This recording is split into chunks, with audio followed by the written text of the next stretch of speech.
None of us got where we are solely by pulling ourselves up by our own bootstraps. We got here because somebody, a parent, a teacher, an Ivy League crony, somebody bent down and helped us pick up our boots. That is a quote by former U.S. Supreme Court Justice Thurgood Marshall. What's up, Kansas City? I'm your host, Glenn Brian Frizzell. Today we're taping in the Lincoln Building at the 18th and Vine Street area right here in Kansas City, Missouri. My special guest is served as an assistant prosecuting attorney with the Jackson County's Prosecuting Attorney's Office. He has been on the bench for 3 years as an associate circuit judge for Jackson County. On October 4th of this year, Governor Nixon announced his appointment to circuit judge for Division II of the 16th Judicial Court. Welcome, Judge Kenneth Garrett III. All right, thank you very much. I appreciate you taking the time to talk with me. It's all my pleasure. Hopefully we'll give our viewers something to learn about, something to think about. I understand we have a Central alumni in the house. Everything has to stop when you have a Central Eagle in your presence. That's right. Class of 95. We want to say congratulations to you on your new appointment. I do not know your record, but I assume Governor Nixon appointed you because you have ability to listen to cases with a fair and unbiased ear. Mr. Garrett, what relationships do we need to begin forming with youth in our community early on to institute in them the formula for success involves staying out of trouble, either real or perceived, and that they need to be on the other side of the decision-making process, not leaving these courtrooms as prisoners of the judicial system? You know, one thing is to get a good mentor out there. Find somebody in your neighborhood, somebody that you can connect with, and somebody that can be a leader in your community to get them on board and to mentor you in whatever field that you wish to proceed with in the future. Having a good mentor, did you have a good mentor growing up? You know, someone in particular? I think the best mentor I had was my family, especially my mother. My mother raised me as a single mother, and she was just a great mentor and taught me to believe in myself, even when I didn't believe in myself. So have that great family background got me to where I am right now. Were they Central Eagles as well? Yes, they were. My mother, my aunt, and my uncle all graduated from Central in the 60s. From knee high up. Exactly. Central in the house. I have no more words. Mr. Garrett, I'd like to ask you, have you encountered racism either personally or in your courtroom? And if you had, how did you react to it? What was the ensuing result? Not in my courtroom, but when I was younger, definitely. When I was in law school, actually, I used to have dreadlocks. And I walked into a area mall, and I was looking around in the video section, and I was continuously being followed. I approached the gentleman and I said, "Is there something I can help you with?" And he's like, "Well, a lot of you people are known for stealing." At that point, I left the establishment and made a phone call to corporate management and let them know of my experience, and I've never shopped there again. Wow, that is a way that we definitely could deal with those type of issues. I don't think people realize how young you are. You are really from my generation. I don't know if you want to give your age away or not, but I'm 37. 37 years old, and you have your own courtroom. I mean, that is something that we really could aspire to. Thank you. Mr. Garrett, when you and I were growing up, computers were used for word processing, an occasional game was played. Cell phones were only for Wall Street lawyers, and you better not even say the words mobile communications device in school unless you were a doctor or lawyer. Those words were outlawed. How has social media changed the landscape of the way that we are talking to one another? Is there room for a cascade media, and where do you see the social media phenomenon headed? Well, I think the first thing is when we were growing up, there were beepers. Yeah.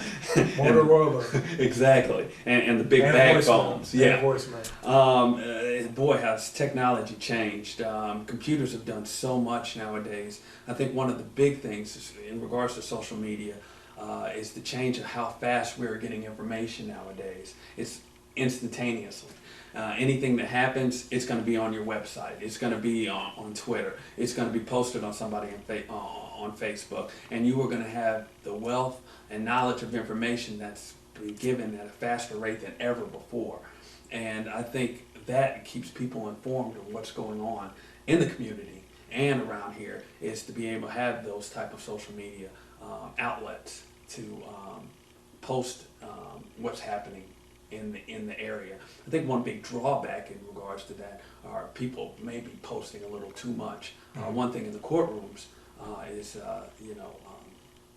doing some type of tweeting or Facebooking about proceedings that are going in the courtroom, taking pictures of potential jurors or anything like that. Is that up to judge discretion? Can you allow media? Do you have to allow media in your courtroom? We do not allow cell phones for that reason, because we don't want situations where people are taking photos of jurors who are serving on cases or what have you, and tweeting about what's actually happening in the courtroom during that time. We discourage that. Are you a blogger? Do you have an audience that you talk to regularly, whether they be law school colleagues, professors, or people interested in the day-to-day going on of a judge? No, I try to stay away from that just to make sure that we're not crossing over any ethical lines in regards to statements made about pending cases or anything like that. In the nonpartisan court plan, we try to stay away as much as politics or anything that's hot button as possible. Judge Garrett, I would certainly be negligent, if I did not ask you to tell our viewers a little bit about your background. Were you inspired by an educator or a professional to attend college and pursue a legal career? Well, my background, I graduated from Central High School, after which I went to Penn Valley Community College for 2 years and received my Associate of Arts degree, after which I knew I wanted to go to get my bachelor's degree, so I wanted to go to UMKC, and I was able to get a transfer scholarship from Penn Valley to UMKC and obtain my bachelor's degree. After obtaining my bachelor's degree, I knew something that I wanted to do is possibly go to law school. I either wanted to go into politics or go into some type of a law-related field. And I was able to apply to go into law school. I didn't get in the first time, but what I did is I obtained my master's degree in public administration. The law school saw that and gave me an opportunity to be admitted into UMKC School of Law and obtain my Juris Doctorate degree. After which I was employed at the Missouri Attorney General's office, and when I worked in mid-Missouri, in Cole County, which is Jefferson City, after which I came back to Kansas City as a prosecutor, and I knew the legal field was something I was definitely interested in. My mother always talked about how she wanted to be a lawyer, wasn't able to do so, so she pretty much lived through me. And I followed that path. She was one of the big inspirations for me to go into law school, just as she's always been supportive, as I said earlier. Even when I didn't believe in myself, she believed in me. So she was one of the big role models on why I went to law school. But another great global, I guess you could say, people that I look up to are those who fought for the civil rights for this country. And that's a vast amount of people from all different areas of life that some put their lives on the line for us to have a right to vote, and for me to even have this opportunity to be here talking with you. Things were different in the 50s and 60s, which I think a lot of young folks don't understand, because things have definitely changed. Are they perfect? Absolutely not. But we've come a long way from where we were. For me to be a judge here at this point in time and have this opportunity to talk to the audience here today and talk with you. So all those individuals that fought for our rights, for equality, or some other folks that encouraged me to, you know what, I need to fight for the law as well and be a lawyer. It's good that you definitely are connected with your past. Now, you're really not that old, so this question might be a little unfair, but how is the Kansas City that you grew up in different from the Kansas City that you live in today? You know, I don't think there's that much difference. I think there's a lot of the same similar issues that have plagued my generation, so to speak, versus what's today. We still have drugs. We still have teen pregnancy. We still have the peer pressure. We still have poverty, lack of education. Those are the type of issues that are still plaguing, from when I was going into school, that are still plaguing the community to this day. And those are things that we have to look out for. We also know that the youth of today call their particular areas the hood, so to speak, quote unquote. But the reason for that is that the act of being neighborly has been taken out of it. So when you bring the neighbors and acting neighborly back to the hood, you get neighborhood, and we need to bring that back. And that's one thing that I think it's very important that we bring the community aspect and the neighborhood part back. Excellently put. Now, Mr. Garrett III, Judge Garrett rather, I'm a criminal law expert. I watch Law and Order reruns regularly. I'm joking. Can you tell us, has the road to being a circuit judge, has it been paved with good intentions, adversity, challenges, all of the above? All of the above. You know, like I said, I originally, at least from my path, you know, there was a time where people didn't think I'd be able to get into law school, let alone pass law school. Congratulations. Thank you. And again, that's for believing in myself. Once you have that knowledge of self and you can believe in yourself, you can do anything. Yes. And the only one that can tell you can't do something is yourself. You're your own worst enemy. Yeah, exactly. Very well put. And there was adversity, but you know, you have to work through it. You got a couple of choices. You can go through it, go around it, or give up. And I chose not to give up. I just took the path and got where I was by not giving up. Now, is your job regular 9 to 5, or do you walk home with, you know, Freddie Brooks? I always think a different world, my legal frame of reference, truthfully. Do you walk home with a lot of books, a lot of a caseload each night? I mean, does your traditional work get off and I wish work it was. get off? And We have, well, the good thing with this, all this new technology that we talked about, all of our files are now electronic. So instead of carrying out those books, I can just go on the internet and look at most of our files and pleadings. But there is a amount of homework involved. There is a lot of homework. We have a lot of cases, at least down in the independence part that I'm assigned to. I only know about my particular caseload, and we're busy. And there's things that I work on the weekend to get things done to make sure that people's time in court can be fast and fair, and they have full and fair opportunity to present their case. So to do that, I have to do a little work outside of the 9 to 5 normal work hours. I do understand. What do you like most about your job? You know, there's a lot of newness, stuff that I haven't been exposed to that I really like. And I really enjoy that aspect of learning new areas of the law. There's a lot of complex issues, and it makes you really think, so I really enjoy that part.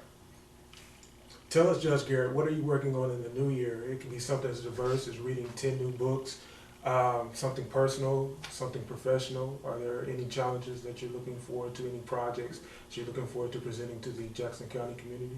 I think one thing that I'm very much interested in and that I have been doing for I think 2012 is the Success Court program at Northeast in the Kansas City, Missouri Public School District. There we work with some students from the 7th and the 8th grade, and we talk about attendance, grades, and behavior. And one of those things, we monitor those situations and find ways to help these kids be successful and graduate and be able to go to high school once they successfully bring up their grades. And one of those components of bringing up the grades, they have to go to school. And we monitor them and give them the tools for success so they can come out and be successful and be great students in high school. All right, something personal maybe. Are you Some of the personal getting back into the gym? Or? Oh yeah, I stay on that routine. I go to the gym pretty regularly, make sure that my health is up to par. You know, a lot of people in my family have had heart disease, and I want to make sure that, you know, I can curtail that by working out. So I make an attempt to go out and work out every day. Well, Judge Garrett, we are definitely pleased as Punch to have you here today. I can't tell you enough what your story means to someone young who may be listening. Do you have any advice for that person who's aspiring to be the next Thurgood Marshall, even the next Judge Kenneth Garrett III? Well, one thing I would tell you, and this is one of the themes that we've talked about, is to just never give up on yourself. If you believe in yourself, that's all the strength that you actually need. And if you believe in yourself, others will believe in you. So I'd encourage you to, find yourself a mentor. And you can even call my division, and I'll be more than happy to talk with you any point and any time. And just believe in yourself, and don't give up. Even though that the road may seem blocked, there's always ways around it. Don't take no for an answer. Final words? Final words is that, you know, as you stated earlier, we were able to get here through a lot of people believing in me, and I appreciate that always, and I appreciate you guys taking your time out and meeting with me. And this has just been a wonderful opportunity to talk with you, and I thank you all for sure. Well, Judge Garrett, we wish the best to you, your career, and with your new role as a circuit judge for Division II of the 16th Judicial Court. I haven't memorized that yet, but I will. Next time we see you in the call newspaper, it'll be up here. All right. Thank you very much, Glenn. Thank I appreciate it. I'm Glenn Brian Frizzell, your host today. Check out more video online at www.whatsupkansascity.net. Befriend me on Facebook, Glenn Bryan at facebook.com. And remember, the sky's the limit. Dream big. If you shoot for the moon and you miss, at the very least, you would have landed among the stars. Till next time, take care. CMG wants you to always remember, the victory we call success goes to the best prepared. When you invest in your community, you're really just investing in yourself. Thanks.